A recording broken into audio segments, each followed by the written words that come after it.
काँग्रेस पार्टीच्या थैथयाट झाला आहे. त्यामुळे काहीतरी बेस पकडून एखादा मुद्दा हाताशी लागला तर लागला, गाजराची पुंगी वाजली तर वाजली, असं चालू आहे राहुल गांधी. नागपूर महानगरपालिकेच्या सर्वसाधारण सभेमध्ये वंदे मातरमचे 2च कडवे गाण्यात आले. त्यावर काँग्रेसने आता टीका केली की काँग्रेसवर टीका करत असताना भाजपच्याच घरामध्ये अशा प्रकारे 2 कडवे वाजवले जातात.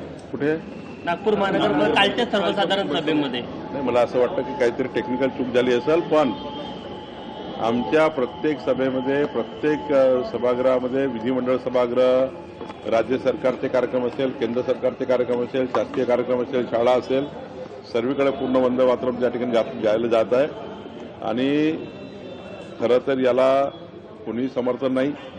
वंदे मातरम गीत पूर्णच गायला पाहिजे.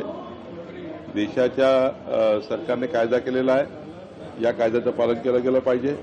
आणि वंदे मातरमच्या माध्यमातून आपल्या देशाचे संस्कार, संस्कृती, विरासत आपल्या सैनिकांनी, आपल्या वीर जवानांनी या देशाकरता केलेलं समर्पण, त्याग याचा आधारावर आणि भारत मातेला उच्च स्थान मिळावं, भारत मातेचा झेंडा जो तिरंगा झेंडा आहे हा जगामध्ये सर्वोच्च स्थानावर असावा, याकरता हे जे येणाऱ्या पिढीला एक आत्मसन्मान देणारं, संस्कार देणारं गीत आहे.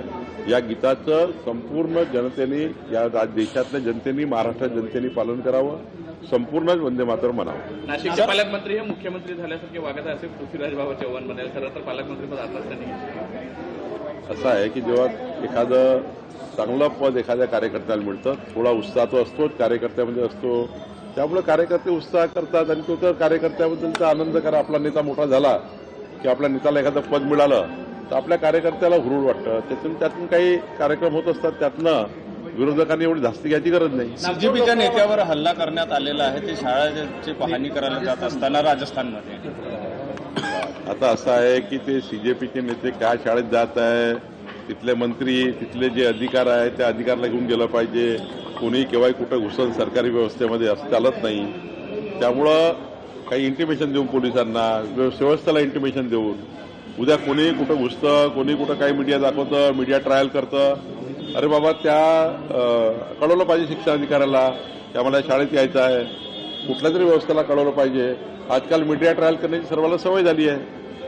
एका अंगणवाडीच्या सेविकेने शालेय पोषण आहाराचं एक वास्तव उत्पन्न केलं होतं.